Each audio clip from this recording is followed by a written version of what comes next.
అందరికీ నమస్కారం. ఇదొచ్చేసరికి మా 4 డే ఫ్యామిలీ ట్రిప్ అనమాట. మేము ఏ ప్లేస్ కవర్ చేసామనేది చూడండి. ఇది మేము నైట్ 11:00కి స్టార్ట్ అయ్యాము. పాండీ 6 కల్లా రీచ్ అయ్యాము. ఇది మేము స్టే చేసిన హోటల్. సో, కొన్ని గ్లింప్సెస్ తీశానక్కడ. చూడండి ఎలా ఉందో. నాకైతే రీజనబుల్‌గానే అనిపించింది ఆ ప్రైస్‌కి. మాకు 1300 పడింది పర్ డే. ఇది యాక్చువల్‌గా రాక్ బీచ్‌కి దగ్గరలోనే ఉంటుంది. ఒక 2 కిలోమీటర్స్ ఫార్. ఫ్రెంచ్ కాలనీలో కూడా తీసుకోవచ్చు. బట్ మేము ఇక్కడ ప్రిఫర్ చేసాము. ఎందుకంటే ఫ్యామిలీకి కొంచెం దూరంగా ఉంటే బాగుంటుందని చెప్పేసి బీచ్‌కి దగ్గరలో కంటే. ఇది వచ్చేసరికి రోడ్ ప్లేస్ నేమ్ వచ్చేసరికి స్వర్ణలక్ష్మి రెసిడెన్సీ. ఎవరైనా ట్రై చేయాలంటే ట్రై చేయండి. సో, బ్రేక్‌ఫాస్ట్‌కి నియర్ బైలో సుర్గూర్ అనే హోటల్ ఉంటే దానికి వెళ్ళాము. సో, ఇది కొంచెం చాలా ఇయర్స్ నుంచి ఉందంట, ఫేమస్ అని చెప్తే వెళ్ళాము. బట్ నాకైతే ఏం నచ్చలేదు. సో, తర్వాత డేని టెంపుల్‌తో స్టార్ట్ చేసాము మేము ఫస్ట్ ప్లేస్. సో, ఇది వినాయకుడి టెంపుల్ అనమాట. టెంపుల్ ఆర్కిటెక్చర్ అయితే చాలా బాగుంది. లోపల కూడా బాగుంది. బట్ నేనేమి అక్కడ క్యాప్చర్ చేయలేదు. బేసికల్లీ ఇన్ కేస్ ఎలా ఉన్నా కూడా నేను క్యాప్చర్ చేయను. అది నాకు ఇష్టం లేదు. అట్లాగే ఇక్కడ చూడండి బయట సైడ్ కూడా ఆర్కిటెక్చర్, పెయింటింగ్స్ అవి ఎలా ఉన్నాయో. మేము టెంపుల్ చూసుకొని సాక్రెడ్ హార్ట్ ఆఫ్ బెసిలికా చర్చ్కి స్టార్ట్ అయ్యాము. దీని హిస్టరీ చూస్తే, Basilica of the Sacred Heart of Jesus is a Roman Catholic minor basilica situated in the south boulevard of Pondicherry, India, and is an oriental specimen of Gothic revival architecture. It contains rare stained glass panels depicting events from the life of Christ and the saints of the Catholic Church. The blessing of the church and the first mass was held at the western wing of the present church by MGR Gandhi on 17 December 1907. అక్కడ summer అయితే మామూలుగా లేదు అసలు ఎండ. So, అందుకనే మేము avocado milk shake ఒకటి తీసుకున్నాము ఆన్ ద వే. సో, తర్వాత నేను రాక్ బీచ్‌కి నేను ఒక్కడినే వెళ్ళాను. జస్ట్ విజువల్స్ క్యాప్చర్ చేద్దామని కొంచెం. హీట్ మాత్రం ఇక్కడ మామూలుగా లేదు. రాక్ బీచ్‌లో ఏంటంటే మనకి ఎంట్రీ ఉండదు అందరికీ. అంటే డైవింగ్ చేయడానికి. సో, వేరే బీచెస్‌లోనే ఉంటుందన్నమాట. రాక్ బీచ్ జస్ట్ చూడటానికి మాత్రమే. So, but rock beach night బాగుంటుంది. అంటే సరౌండింగ్స్లో ఫుడ్ కోర్ట్ టైప్ అన్నీ ఉంటాయి. రాక్ బీచ్ వచ్చేసరికి హార్ట్ ఆఫ్ ద టౌన్లో ఉంటుంది. అంటే సెంటర్లో ఉంటుంది అనమాట అన్నిటికీ. అలాగే ఫేమస్ బీచ్. మేము దీని తర్వాత రైటర్స్ కెఫేకి వెళ్ళాము. ఇక్కడ ఏంటంటే పిజ్జాస్ అండ్ పాస్తా అన్ని ఫేమస్. నిజంగానే బాగున్నాయి. వెళ్తే మాత్రం మీరు కూడా ట్రై చేయండి కంపల్సరీ. ఇది వర్త్ ద విజిట్. ప్రైస్ కూడా తక్కువ ఉంటాయి. సో, ఆఫ్టర్నూన్ కొంచెం ఎనర్జీ డ్రైన్ అయ్యి ఇంకా రెస్ట్ తీసుకుందామని చెప్పేసి నియర్ బై పార్క్ వెళ్ళాము. దీని తర్వాత మేము ఇడెన్ బీచ్కి స్టార్ట్ అయ్యాము. ఇది one of the blue flag beach అనమాట ఇండియాలోనే. పాండిచ్చేరిలో కూడా ఇది మంచి బీచ్ అని చెప్పొచ్చు. మేము రీచ్ అయ్యేసరికి అరౌండ్ 4:30 అలా అయింది. బట్ స్టిల్ ఇంకా ఎండగానే ఉంది ఆ టైంలో కూడా. బట్ వన్స్ మేము ఇంకా వాటర్ అదంతా చూస్తే ఇంకా మేము కూడా స్లోగా లోపలికి వెళ్ళాము. అంటే ఇంకా పాపతో ఉన్నాం కాబట్టి నేను ఇంకా మరీ ఎక్కువ లోపలికి వెళ్ళలేదు. జస్ట్ అట్లా ఆడుకొని వచ్చేసాను బయటికి త్వరగా. ఇది వచ్చేసరికి రాక్ బీచ్ అనమాట. నైట్ టైం మేము ఫుడ్ కోర్ట్ ఎక్స్ప్లోర్ చేద్దామని చెప్పేసి వెళ్ళాము. ఇవన్నీ రాక్ బీచ్కి సైడ్లోనే ఉంటాయి. చాలా కేఫేస్ అవన్నీ కూడా ఉంటాయి. సో, మూన్ చూడండి ఎంత బాగుందో. నిజంగా ఏదో లైట్ వేసినట్టు అనిపిస్తుంది కదా. నాకు పర్సనల్గా అయితే పాండీలో పిజ్జాస్ బాగా నచ్చాయి. ఈవెన్ మేము ఆరోవిలే సైడ్ వెళ్ళలేదు ఎక్స్ప్లోర్ చేయడానికి. ఎందుకంటే 2 డేస్లో మాకు టైం కుదరలేదు. బట్ చాలా వరకు పిజ్జాస్ కానీ పాస్తాస్ కానీ అవన్నీ కూడా చాలా బాగుంటాయి. బ్రెడ్ ఐటమ్స్ అన్నీ కూడా బాగుంటాయి. కేఫేస్ చాలా ఎక్కువ ఇక్కడ. ఇది కూడా హైట్స్ అయిన వాళ్ళ కేఫ్ అనమాట. చాలా బాగుంటుంది అది. సో, ఇది తర్వాత రోజు మార్నింగ్ నేను సన్ రైజ్కి వెళ్దామని అనుకున్నాను. బట్ కొంచెం లేట్ అయిపోయింది. అప్పటికే ఒక 1 అవర్ లేట్గా వెళ్ళాను. ఇది సెరెనిటీ బీచ్. సో, ఇక్కడ ఏంటంటే సర్ఫింగ్ అలాగే ఫిషింగ్ అది బాగా చేస్తున్నారు ఇక్కడ ఎక్కువ. నేను అది గమనించాను. పాండీలో మరీ ఎక్కువ ఎక్స్పీరియన్స్ కూడా అవ్వవు కరెక్ట్గా ప్లాన్ చేసుకుంటే. జస్ట్ ఒక బైక్ తీసుకుంటే సరిపోతుంది. హార్డ్లీ నేను అడిగితే ఒక 3 డేస్లో మొత్తం ఎక్స్ప్లోర్ చేసేయచ్చు. కొంచెం ఫాస్ట్గా అయినా కూడా. నన్ను అడిగితే నాకు ఇది ఒక గో టు ప్లేస్ అయిపోయింది ఇప్పుడు. ఎప్పుడైనా జస్ట్ ఊరికే చిల్ అవుదాం అనుకుంటే సరదాగా వెళ్ళొచ్చు. బాగుంది. బీచెస్ కానీ కెఫేస్ కానీ కొంచెం మంచి టైం స్పెండ్ చేయొచ్చు ఇక్కడ అని అనిపించింది. సో, సో, దీని తర్వాత ఏంటంటే నేను కొన్ని ఫిషింగ్ బోట్స్ అవి కూడా చూశాననమాట. అవి ఎలా వస్తున్నాయి, వీళ్ళు దాన్ని ఇక్కడికొచ్చిన బోట్స్‌ని చూడండి. మళ్ళీ వీళ్ళు ఒక ట్రాక్టర్‌తో పుల్ చేస్తున్నారు ఇట్లాగా. సో, ఇదంతా ఏంటంటే ఇక్కడ ఫిషర్‌మ్యాన్ లైఫ్ అనమాట. బట్ ఇక్కడ సీ ఫుడ్ మేము ఎక్కువ ఎక్స్‌ప్లోర్ చేయలేదు. బట్ ఈసారి నెక్స్ట్ టైం వెళ్ళినప్పుడు కంపల్సరీ ట్రై చేస్తాను. బట్ నాకు ఇన్ స్పెసిఫిక్ బయట సీ ఫుడ్ అంతా నచ్చదు. అందుకనే ట్రై చేయలేదు. ఇక్కడ నేను హార్డ్లీ ఒక 1.5 ఆర్ 2 అవర్స్ స్పెండ్ చేశాను. నాకైతే బా అనిపించింది. బట్ అప్పటికి కూడా ఎండ చాలా గట్టిగా ఉందన్నమాట. అందులో నేను ఇంకా సన్‌స్క్రీన్ ఏం అప్లై చేసుకోలేదు. డైరెక్ట్ సన్ వస్తుందన్నమాట. ఇంకా ఎక్కువసేపు ఉండలేకపోయాను. బట్ ఉన్నంతసేపు అయితే కొంచెం మంచి విజువల్స్ అవి క్యాప్చర్ చేయడానికి ట్రై చేశాను. మీలో ఎవరైనా ఇప్పటిదాకా పాండీ ఎక్స్‌ప్లోర్ చేయకపోతే మాత్రం కంపల్సరీ వెళ్ళండి. ఎందుకంటే ఇది మంచి ప్లేస్. గోవాలాగా ఫ్యాన్సీగా లేకపోయినా ప్లెజెంట్‌గా ఉంటుంది. వెదర్ కొంచెం మోస్ట్లీ సమ్మర్స్ కాకుండా కొంచెం రైనీ సీజన్ ఆ టైంలో వెళ్ళండి, ఇంకా బాగుంటుంది. మేము డే 1లోనే ఫ్రెంచ్ కాలనీ అన్ని కవర్ చేసాము. అక్కడ కొంచెం మంచి పిక్స్ అవి కూడా తీసుకున్నాము. అవన్నీ నేను నా షార్ట్స్లో కూడా అప్లోడ్ చేశాను, చూడండి. ఇదేంటంటే ఇక్కడ కేఫెస్ బాగా ఫేమస్. ఎందుకంటే ఆ ఫ్రెంచ్ది వైబ్ అంతా కూడా ఇక్కడ ఉంటుంది. సో మోస్ట్లీ చాలా కేఫ్స్ ఉంటాయి హోటల్స్ కంటే కూడా. బిర్యానీ హోటల్స్ అవి కూడా ఉంటాయి, కానీ మేమేం ఎక్స్ప్లోర్ చేయలేదు. ఎందుకంటే ఇక్కడికి వచ్చి కూడా బిర్యానీస్ అవి తీసుకుంటే ఇంకేముంటుందని చెప్పేసి అనిపించింది నాకు. అందుకనే ఇంకా పిజ్జాస్ అవి ట్రై చేసాము, పాస్తాస్. మేమైతే 2 టైమ్స్ కూడా రైటర్స్ కేఫ్కి వెళ్ళామన్నమాట. ఈవెన్ ఒకరోజు లంచ్కి, ఫస్ట్ డే లంచ్కి, అట్లాగే సెకండ్ డే నైట్ డిన్నర్కి కూడా మేము అదే ప్రిఫర్ చేసాము, రైటర్స్ కెఫేనే. ఎందుకంటే మాకు చాలా బాగా అనిపించింది అక్కడ ఫుడ్.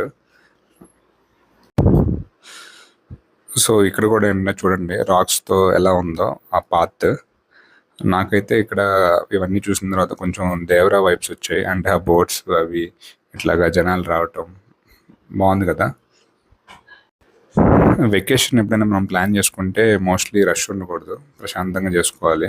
అంటే కొంచెం టైం తీసుకుని. బట్ తెలిసిందే కదా, ఫ్యామిలీతో అవన్నీ అంటే కుదరవు. సో అందులో నాకుండే బిజీ లైఫ్కి నేను ఖచ్చితంగా ఫాస్ట్గా కంప్లీట్ చేసుకోవాలి. సో అందుకనే ఈ ట్రిప్ కొంచెం ఫాస్ట్గా కంప్లీట్ చేసుకొని త్వరగా రిటర్న్ అయిపోయాము.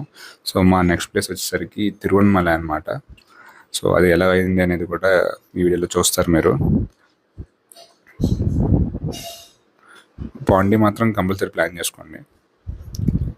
సో ఇక్కడ చూస్తే మీరు ఎవరో ఒక లేడీ సర్ఫింగ్కి ట్రై చేస్తుంది. అంటే ట్రై చేయడం కాదు, యాక్చువల్గా తను స్లోగా లోపలికి వెళ్ళింది. నియర్లీ ఒక 300 మీటర్స్ 400 మీటర్స్ నేను చూశాను. తర్వాత లోపలికి వెళ్ళాక స్టార్ట్ చేసింది సర్ఫింగ్. ఇక్కడ ఈవెన్ ట్రైనింగ్ కూడా ఇస్తారంట. ఇది నేను చెప్పాను కదా రైటర్స్ కెఫే అని చెప్పేసి. సో అక్కడ పాస్తా అనమాట. ఇది American cheese mac and cheese అని సంథింగ్ కదా పాస్తా ఉంది, ఫైరీ మ్యాక్ అండ్ చీజ్. నిజంగా చెప్తున్నాను, నేను ఇప్పటిదాకా అసలు పాస్తా ట్రై చేయలేదు. ఇది తిన్నాక నాకు చాలా బాగా నచ్చింది. సో నేను బీచ్ కంప్లీట్ చేసుకుని ఇంకా రోజు గురు పౌర్ణమి అవడంతో సాయిబాబా గుడి కూడా వెళ్ళాము. సో తర్వాత మేము ప్యారడైజ్ బీచ్కి స్టార్ట్ అయ్యాము. సో చూడండి, ఇదేంటంటే కొంచెం డిస్టెన్స్ ఎక్కువ ఉంటుంది. సమ్ అరౌండ్ మాకు 18 km అలా ఉందన్నమాట. ఒక 1.5 hour అలా పట్టింది ట్రావెల్కి కూడా. బట్ నాకు అక్కడికి వెళ్ళాక అనిపించింది ఇది నిజంగానే వర్త్ ద విజిట్ అని. అసలు అంటే మనకి రియల్గా ఒక బీచ్ ఫీలింగ్ వస్తుంది అనమాట. అట్లాగే ఇక్కడ కొంచెం నైట్ టైం అయితే ఇంకా బాగుంటుందని అనిపించింది నాకైతే. బట్ మాకు అంత టైం లేక మేము ఎక్కువ టైం స్పెండ్ చేయలేదు. ఎలా ఉండక నాకు తెలిసి ఒక 2 hours ఏమో ఉన్నట్టున్నాము ఇక్కడ. లంచ్ టైం దాకా కూడా లేము ఇంకా. ఎందుకంటే ఎండ చాలా అంటే చాలా గట్టిగా ఉంది. కొన్ని పిక్చర్స్ తిరిగి కొంచెం అటు ఇటు తిరిగి, అంటే అక్కడ వాటర్ గేమ్స్ అవన్నీ కూడా ఉంటాయి ఇక్కడ. అవన్నీ కూడా ఎక్స్ప్లోర్ చేసి జస్ట్ చూసాము.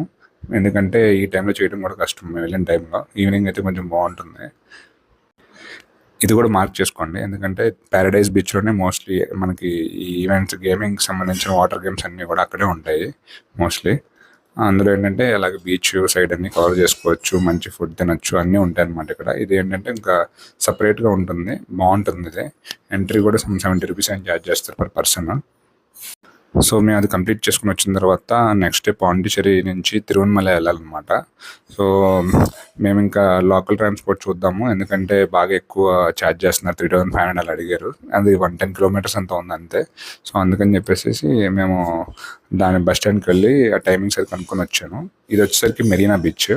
సో సన్సెట్ మెరీనా బీచ్లో బాగుంటుంది అని చెప్తే ఇంకా అక్కడికి వెళ్ళాను అనమాట. సో ఇది కూడా నిజంగానే బాగుంది. బట్ ఇక్కడ ఏంటి అంటే ఎడెన్ లాగా కంట్రోల్ చేయడానికి లేకపోతే ఆ గార్డ్స్ అవి అందరూ లేరు. అట్లాగే కొంచెం ఫ్రీగా ఉంది. కానీ బీచెస్ అన్నీ అయితే చాలా బాగున్నాయి పాండీలో.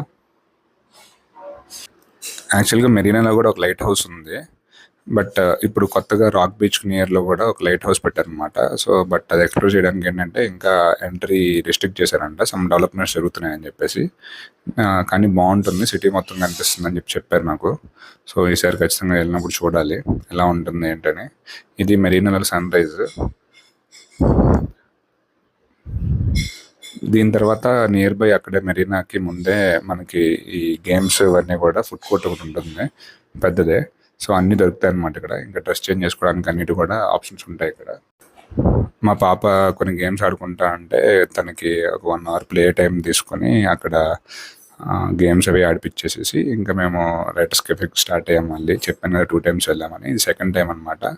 సో ఇక్కడ చూడండి, మేము వేరే పిజ్జా ఆర్డర్ చేసాము అలాగే ఈసారి డెజర్ట్ కూడా ఆర్డర్ చేసాము. నిజంగా చాలా అంటే చాలా బాగుంది ఫుడ్ అక్కడ. తర్వాత ఇక స్ట్రీట్ సైడ్ షాపింగ్ అని చేద్దామని చెప్పేసి చూసాము. ఇక్కడ చూడండి, ఇదంతా ఏంటంటే పాండీలో స్ట్రీట్ సైడ్ షాపింగ్. మేము పెద్ద గేమ్ తీసుకోలేదు, జస్ట్ లోగో ఇది ఉంటుంది కదా మ్యాగ్నెట్, ఫ్రిడ్జ్ మ్యాగ్నెట్, అది ఒకటే తీసుకున్నాము. ఇంకా తర్వాత పాండీకి గుడ్ బై చెప్పాల్సిన టైం వచ్చేసింది. సో తిరువణమలైకి స్టార్ట్ అయ్యాము. టికెట్ వచ్చేసరికి అరౌండ్ సమ్ 115 రూపీస్ అంత పడింది అనమాట. విత్ మళ్ళీ లగేజ్ కూడా అవన్నీ కూడా ఛార్జ్ చేసుకోండి 210 రూపీస్ ఎంత అయింది. కానీ అంత జర్నీ ఏమి అనిపించలేదు మాకు. హార్డ్లీ ఒక 2 hours పట్టింది అంతే అక్కడి నుంచి. సో తిరువణమలైకి మేము అరౌండ్ 5:30 కల్లా బస్సు స్టార్ట్ అయింది అక్కడి నుంచి. మేము అరౌండ్ ఒక బ్రేక్ ఏమో మధ్యలో ఆపారు, టీ బ్రేక్ లాగా, అంతే. ఇంకా మేము 8:30కి అట్లా రీచ్ అయిపోయాము. ఈ వ్యూస్ అన్నీ on the way to Tiruvannamalai. ఇక్కడ సన్సెట్స్ కానీ సన్ రైజ్ కానీ చాలా బాగుంటుంది, ఎందుకంటే బీచ్కి దగ్గరలో ఉంటాయి కదా, అందుకని. మేము యాక్చువల్గా గిరి ప్రదక్షిణకి అని ప్లాన్ చేసుకున్నాం ఇనిషియల్గా. బట్ తర్వాత మాకు నెక్స్ట్ డే తిరుపతి ప్లాన్ కూడా ఉంది. సో మళ్ళీ అక్కడ మెట్లు ఎక్కి వెళ్దామనేవి అనుకున్నాం.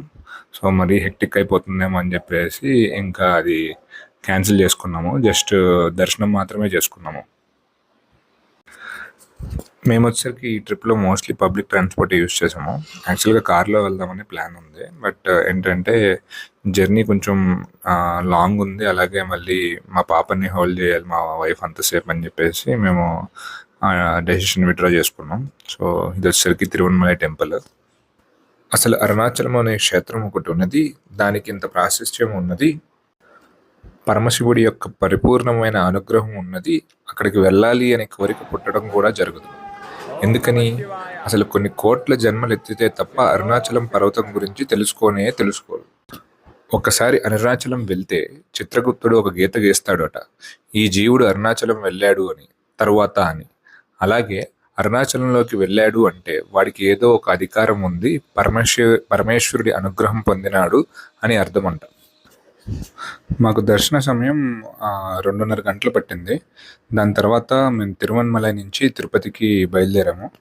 సో ఈ టైం వచ్చేసరికి మాకు 1 o'clockకి స్టార్ట్ అయితే అప్రాక్స్గా 6 o'clockకి రీచ్ అయ్యాము. ఇంకా మధ్యలోనే మా లంచ్ కూడా అరౌండ్ 4 o'clockకి తిన్నాము. ఒక పన్నీర్ ఫ్రైడ్ రైస్ ఏదో ఆర్డర్ చేశాను నియర్ బై. సో మేము తిరుపతి రీచ్ అయిన తర్వాత ఇంకా రూమ్ చెక్ఇన్ చేసాము. సో రూమ్ పైన నుంచి వ్యూ చూడండి ఎలా ఉంది అనేది. సో ఇది ఎక్కడ ఉంటుంది అంటే కరెక్ట్గా కపిలతీర్థం సర్కిల్ దగ్గర ఉంటుంది అనమాట రూము. రూమ్ అయితే అఫోర్డబుల్ ఏం కాదు, బట్ ఆ ప్రైస్కి మంచిది రూమ్ అని అనిపించింది మాకు. అరౌండ్ ఒక 1800 పడింది room, but worth the stay. So తర్వాత ఇంకా మేము అక్కడి నుంచి డైరెక్ట్గా బెంగళూరుకి స్టార్ట్ అయిపోయాము ఈవినింగ్.